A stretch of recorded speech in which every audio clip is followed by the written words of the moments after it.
doing some other things. I want to go ahead and get started. There are just a couple of formalities before we have our roll and our introductions. Just a reminder that this joint committee hosts public hearings to receive suggestions and recommendations on how the Mississippi legislature should redistrict itself and its 4 congressional districts. During the course of the hearing, as chair, I will offer members of the public an opportunity to address the committee and to give statements and to the committee about the upcoming redistricting effort. By custom, we try to give members of the public a free opportunity to say what they wish.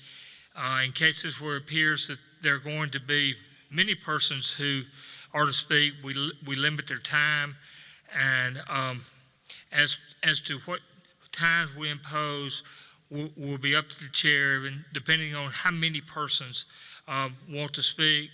And at this time, as I'd like to at this time, as chair, would like to call the meeting of this public hearing of the Joint Reapportionment Committee and Joint Congressional Redistrict Committee to order, and ask our council to call the roll of the members present. Mr. Beckett. Here. Mr. Brown. Mr. Eubanks. Mr. Ford. Here. Mr. Mango. Mr. Reed. Here. Mr. Shanks. Here. Mr. Taylor. Mr. White. Mr. Kirby. Here. Mr. Bryan. Here. Mr. DeBar. Mr. Harkins. Mr. Thompson. Here. Mr. Parker. Mr. Simmons. Here. Mr. Tate. Ms. Turner Ford. And Mr. Wiggins. All right. Thank you, Mr. Chairman. I don't see any members of the committee that came in late. Just as a reminder, we're not calling roll because we're required to have a quorum. This is not a meeting that requires that, but we're simply doing it so that we'll have a record of who's present. And so I want to thank each one of these members for their time. At this time, we're here in this really a nice facility here, and we want to thank the president for making this available for us to use. We try to use our public facilities, one, because being a state agency, I think that's good, but also it gives an opportunity to showcase the different things on our campus. So, Mr. President, we'd love for you to say a few words if you want to. Mr. Chairman, members of the committee, welcome. Thank you all again for being here and supporting our university, for our state, and doing the outstanding work to keep our state moving forward. I did just want to take an opportunity to thank you all for all the continuing support that you all provide for Mississippi Valley State University. And every time I get an opportunity to speak, I always start by saying it's a beautiful day to be at Mississippi Valley State University. So we truly do appreciate you all being here this evening. One thing that we have at the university today is really a blessed day. For one, to have you all here today, but also today was the day that our freshmen are moving on campus.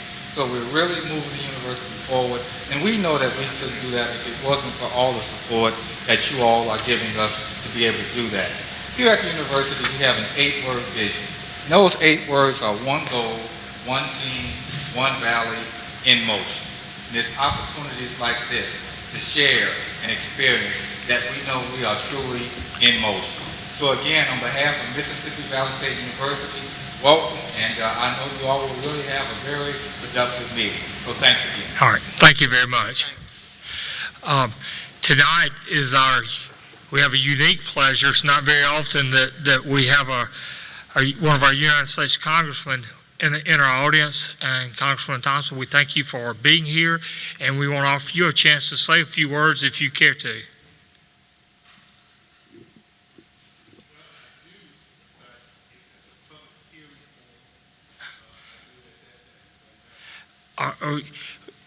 The tapes are rolling, and so the record's being kept right now. So. Thank you very much, Mr. Chair, to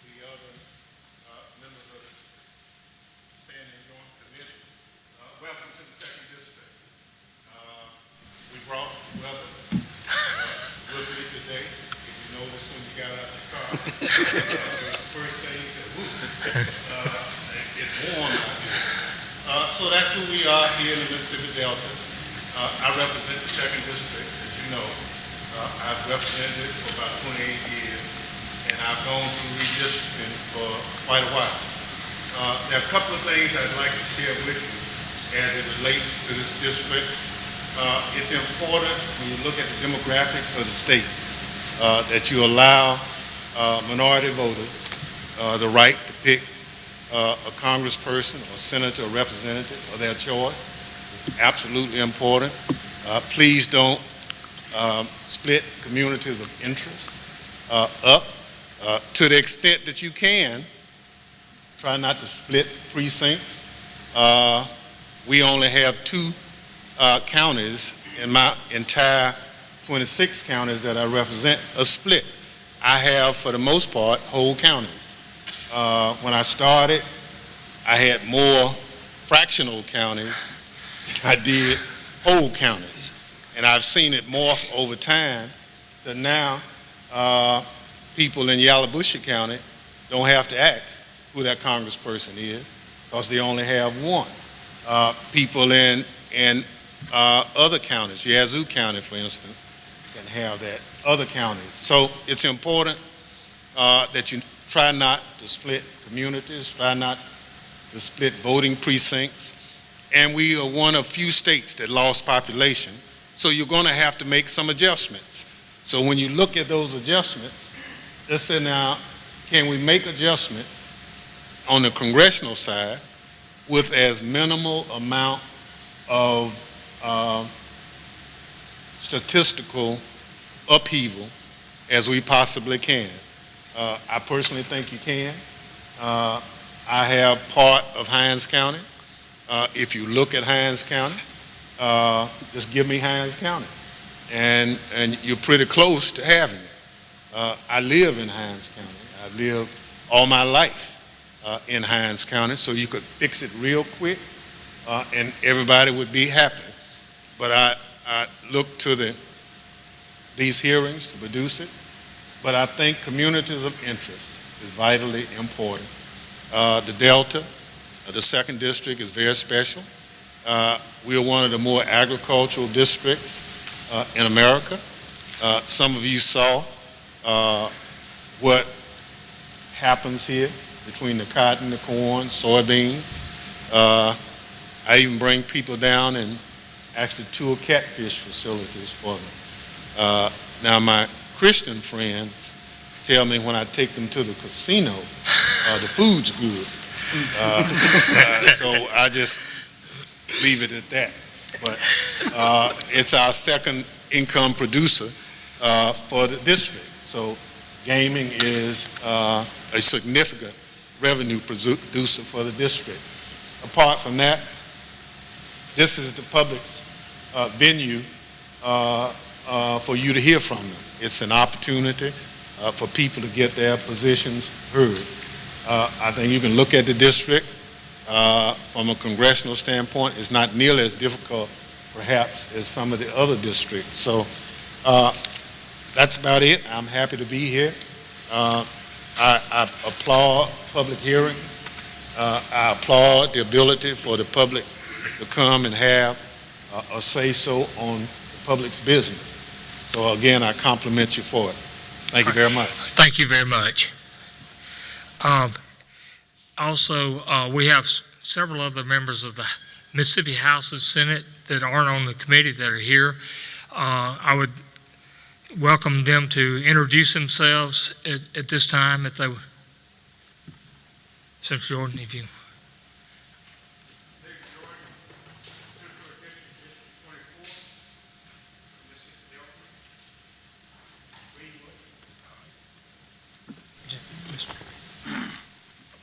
I'm Willie Bailey, District 49 out of Washington County. It's live, John. Oh, it's live? John Hines, District 50, Washington, Bolivar, and Issaquah County. Brian Clark, House District 47, parts of Holmes, Yazoo, and Atala counties.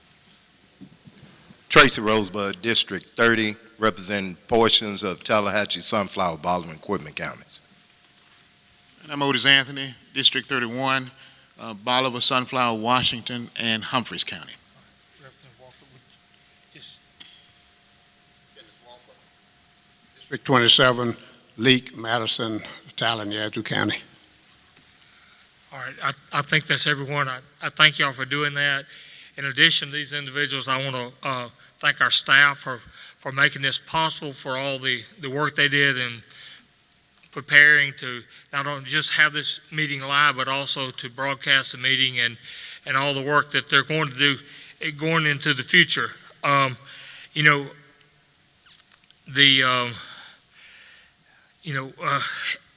just for an opening statement, before we actually get started with the public comment, I just want to say that our staff has gone through the minutes of the hearings, from the 2010 public hearings that we had and the current ones, just to try to anticipate a few of the questions and concerns that the public might have, so that we might answer those, just to provide some information as to why we're here right now, what we're doing, and I want to thank them for doing that.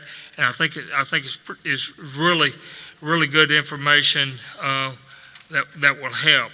A few of the things that have been asked is, why are we redistricting? I have people all the time. I had a call today about that while I was on my way up here. Why do you need to redistrict? And I just need to point out that both the federal constitutional requirements of one person, one vote requires redistrict, both our congressional districts and our legislative districts every 10 years following the census. Additionally, Section 254 of our Constitution of 1890 requires that we redistrict the legislature. So we're doing redistricting because it's required. When we will commence redistricting. When will we commence? We have started redistricting. We started this really with this series of meetings, but even before that, the formation of this committee back earlier this summer. But we've started in earnest, and so, because of the qualifying deadlines of next year, our efforts at congressional redistricting will come first. And will occur during this fall, so that it might be finished before it's time to qualify. Then we will begin working on the legislature, and we will do that during the months of the 2022 legislative session. All right, but because of population shifts, we're going to face many challenges. And I just want to make that clear to the public that there are going to be many challenges. You're going to have parts of the state that have gained population, like the Mississippi Gulf Coast and maybe the northwest corner of the state and a few other areas. Then you're going to have areas like those in Lauderdale County or with our Meridian meeting, our meeting in Natchez, and over here you have areas of the state that have lost population. Both scenarios, as y'all know, cause problems because they have their own set of difficulties that we'll have to deal with, because as our districts have lost population, our counties have lost populations. These maps that are in front of you, it has the county populations on them, and you can see that that we've lost a great deal of people in certain places and gain people in other places. So there will be some movement of district lines. So why are we presenting census estimates at this hearing? And simple fact is, because delays in producing the census, the actual numbers we use in redistricting are not yet available. And that's a simple truth. In fact, if we had the official numbers, we would be using the official numbers, but this is not the first time that we've used estimates.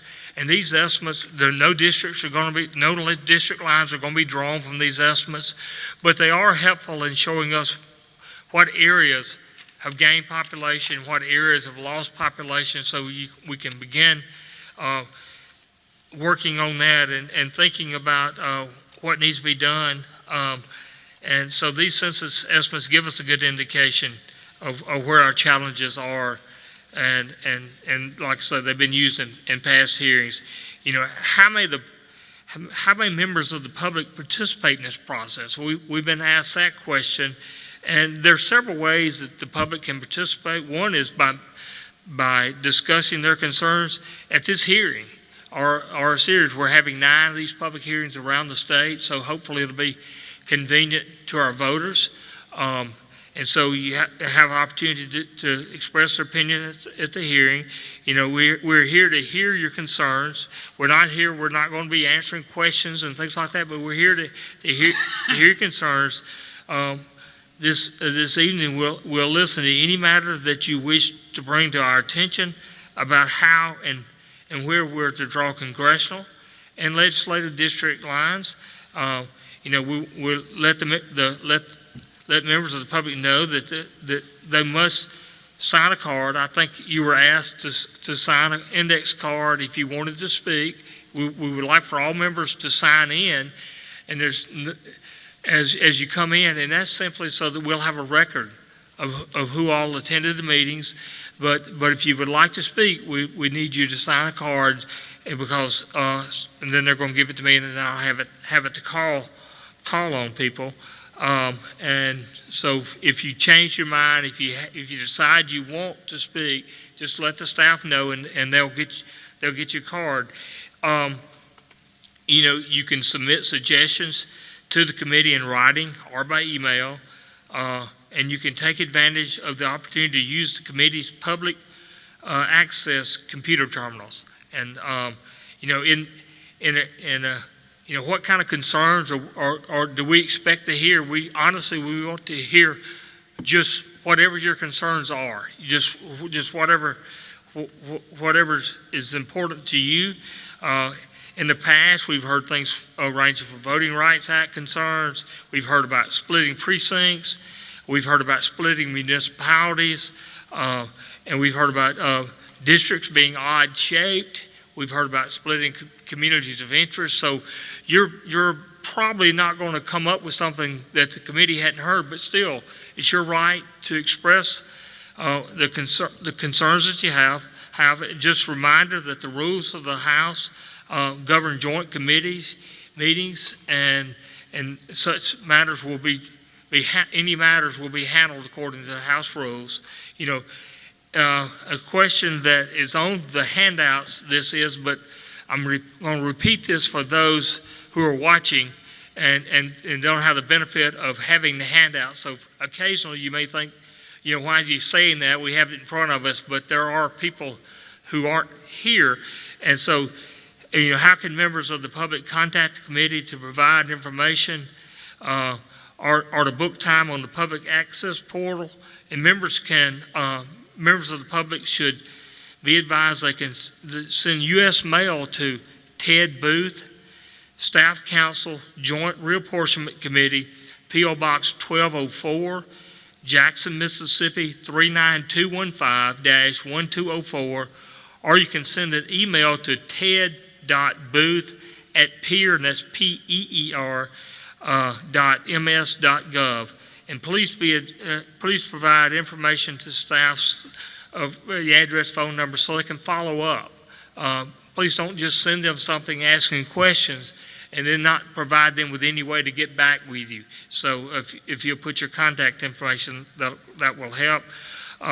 Public access for congressional redistricting will commence following the delivery of the final PL 94-171 data, which should arrive at the close of September.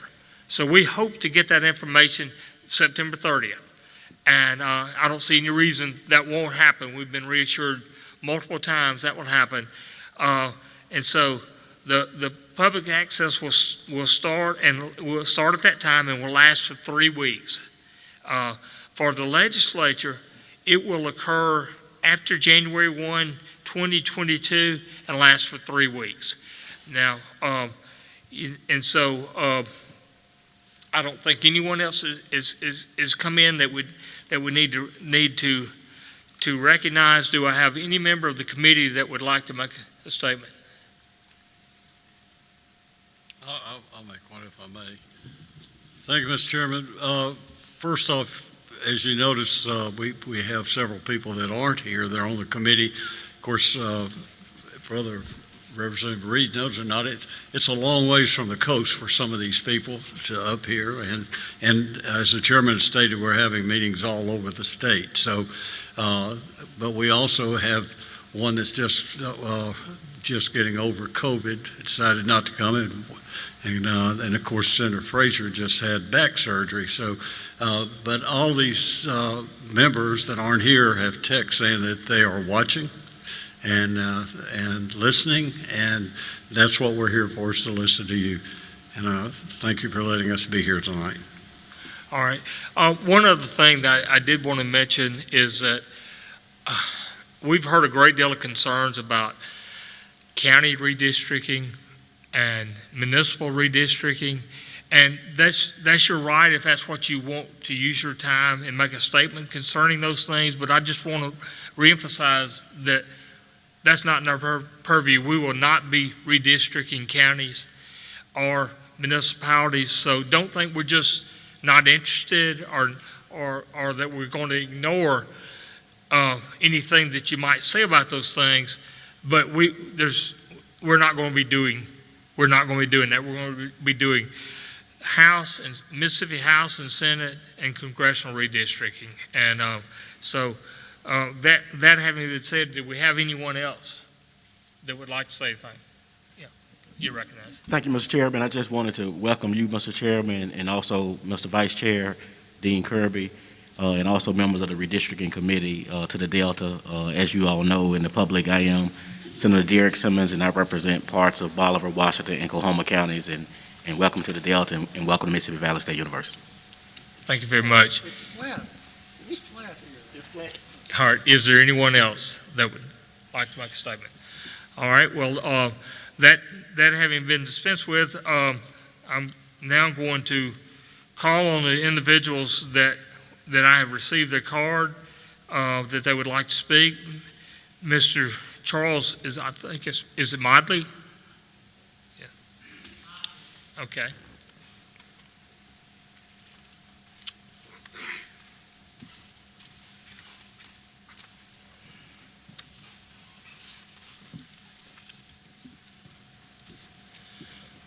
All right.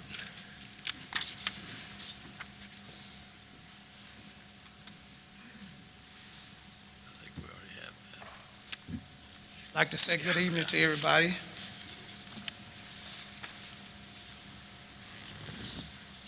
Especially to the Redistricting Committee here for the state of Mississippi.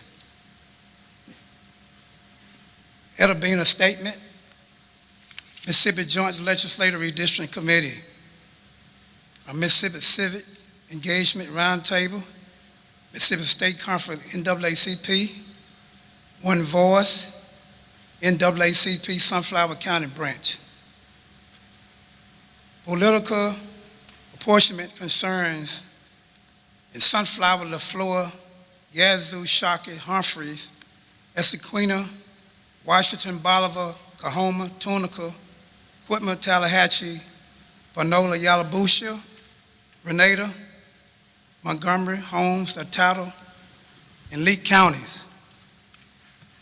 The process of redistricting is a critical component of a citizen's political rights to have a say in who represents them at local, state, and federal level. Although the process of drawing maps is a very technical skill that very few can master, everyone has a right to express how these boundaries affect their lives. Voter suppression continues to be a major issue in Mississippi. Barriers to voting, as well as the lack of political representation, are avenues to disenfranchisement of citizens. My organization, along with the Mississippi Civic Engagement Roundtable, have documented years of voter suppression, tactics that have led to considerable amount of mistrust in voting system here in Mississippi. Mississippi remains at the bottom of the nation for the lack of access, that it provides to citizens for voting. Antiquated systems such as lack of online voting registration, lack of early voting programs, and an absentee voting system that requires notarization of the applicants and ballot. The COVID-19 pandemic made these issues even worse. Many states implemented ballot drop programs and other efforts to ensure the safety of both voters and election officials. Mississippi could have used this urgent health crisis to rise to the occasion to put the health of its citizens first, but we did not. Instead, we passed legislation allowing individuals who contracted the virus or were caregivers to use this as an excuse to vote by absentee ballot. This caused more confusion for citizens and election workers who then had to put their own health at risk to provide ballots for individuals with the virus. This is voter suppression. Incidents like these continue to display themselves in various forms that make it more difficult for people to vote. Among the top of the list of these concerns are voter purging, confusion regarding polling places, and the lack of adequate election equipment. Citizens of Sunflower County continue to witness these incidents of voter suppression. During every election cycle, citizens are purged off voter rolls, denied their rights to receive assistance while voting, and sent to different voting precincts. We deserve a fair voting process that's handled with integrity. The development of fair political boundaries at the local, state, and federal level can help us improve our election process, our development district that keep our communities together and are transparent, which includes keeping the boundaries of Congressional District 2 the same as we speak. Thank you very much. Thank you. I'd like to recognize Representative Taylor. Thank you for coming in. I appreciate you making the effort to be here. Next is Melvin Young.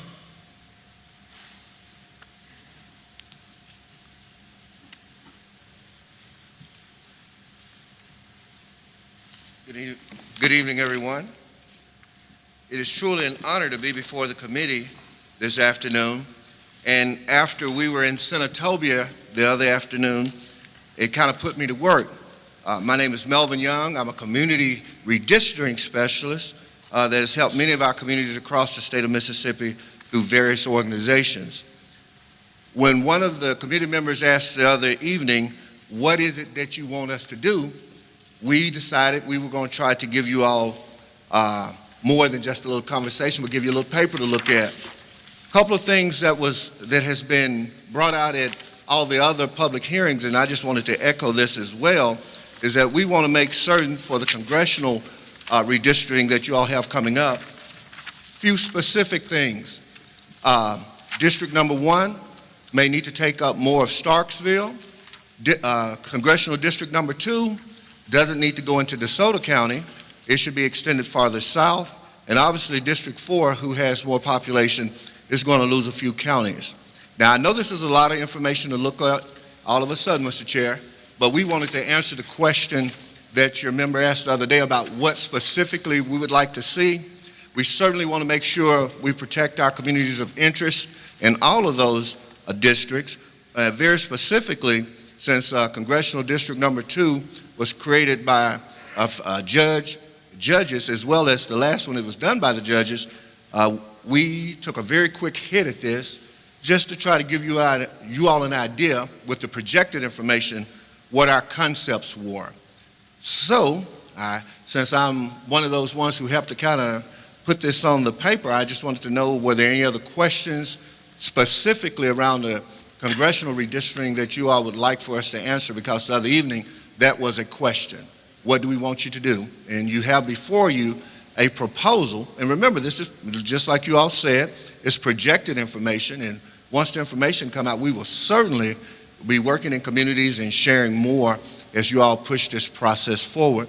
And once again, we want to thank you for allowing us to have this input, and certainly as communities, we want to have an active voice in this process. So, Mr. Chair, was there any other questions that the gentleman had, the senator had? Now, if anyone has a question, they can, I'm sure you'll be here afterwards and they can ask it. All right. Thank you all.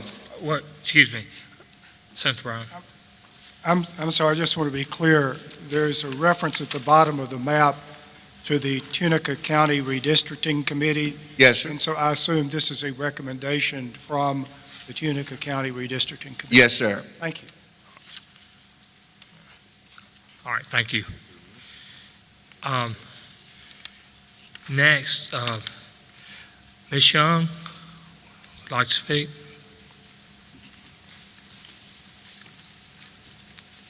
Good evening. Good afternoon. Thank you all, the Redistricting Committee, for allowing us an opportunity to speak.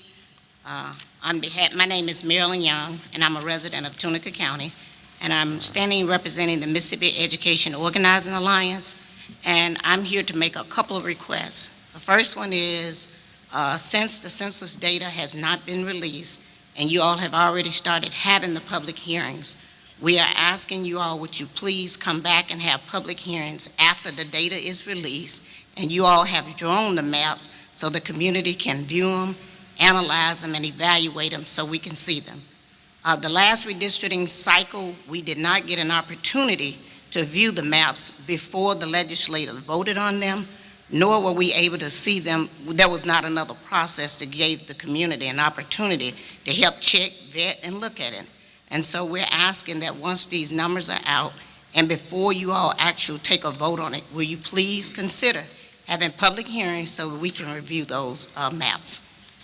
The next thing is I would like to ask that you please try to adhere as much as possible to the principles of redistricting. We ask that the district must be composed of a contiguous territory. Districts should be compact. They shouldn't have all type of irregular shapes. The redistricting plan should avoid purely racial gerrymandering. The redistricting plan should avoid a political gerrymandering.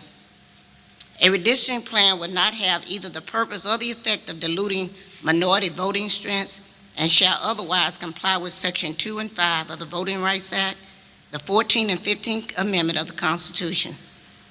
The plan should avoid drawing districts that are odd shapes. Boundaries should cross governmental or political boundaries that at least one time as less as possible. The redistricting plan should be drafted such that the districts are bound by roads, streams, and natural visible boundaries. The redistricting plan should preserve long-standing communities of interest. And when we talk about communities of interest, we're very concerned about Congressional District 2, in which we live in. We would like for those communities of interest to stay together.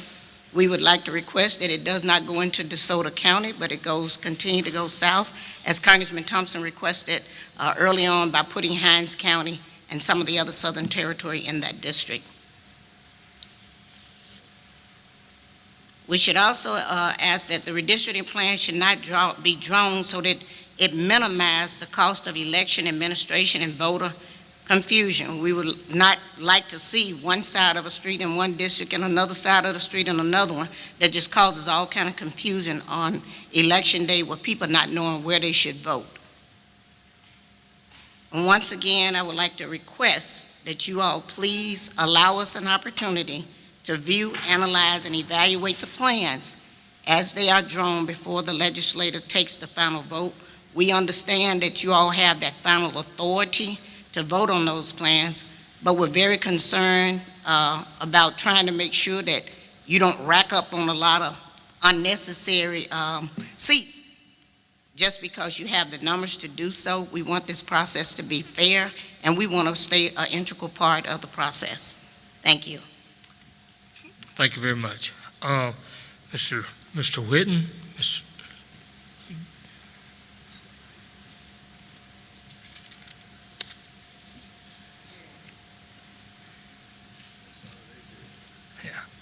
Good afternoon. Good afternoon. George Whitten. I live here in Greenwood. I have lived Could you talk into the mic, please? I have lived also in Tupelo for 5 years, in both Lee County and here in Leflore County. I have worked as a paid poll worker, paid by the county. I have worked as an unpaid poll watcher. I have also worked closely with a friend, now deceased, who served on the Election Commission of Leflore County for several terms. I still have 2 friends on the Election Commission, although I do not do any work for them. As a poll worker in several elections, as a poll watcher in a few elections, I want to echo 2 or 3 of the comments that Mrs. Marilyn Young just made. I simply want to say that on behalf of the circuit clerk, the 5 members of the Election Commission, poll workers, as well as voters, please try to draw your legislative district lines and the congressional district lines so that they coincide as much as possible with other district lines, such as municipal and county, over which you have no control. I feel like there's a chicken and egg problem because I don't know who goes first in redistricting, whether it's legislative, you go first. Normally. Okay. So I will try to make the same plea to my supervisors of the county and city councilmen in the city to draw their lines to coincide with the lines you draw. But the reasons are obvious, as Mrs. Young stated, to reduce confusion in the polling place on election day. It's helpful to have as few sub-districts and split precincts as possible. And then for the sake of the printer of the ballot, the circuit clerk, and the election commission in preparing for elections, it would reduce confusion for them as well. So I just wanted to let you know, a lawyer in Greenwood who sometimes is a poll worker, cares enough about that to come and speak to you on that one topic. Thank you. Thank you very much. And we do acknowledge the difficulties created by split precincts. Having been a victim of that myself, I think I had 23 split precincts the first time I ran for office out of 30-something precincts. So I understand the confusion that can cause, but just so the public will understand, we're going to draw as few split precincts as possible, legally possible. But after we draw the districts, then a lot of the counties are going to move some of the precincts. And so, because they're faced with the requirements of one-man, one-vote requirements, so they're going to feel the need to move some of theirs. So there's going to be some that are going to be split. There's just no avoiding that. We will attempt to keep that to a minimum on our part. Are there any other questions, Ben? All right. At this time, we don't have any other questions. Is there any member of the committee who has anything they would like to say before we adjourn? Go ahead, Senator Brown. Thank you. I don't want to go on at length about the split precincts, and it's a very bad situation, but this is the dilemma. The information that we have now is based on existing precincts. That's how we get our data. We have more detailed data, but what else would you use as a building block? So we've got to work with existing precincts.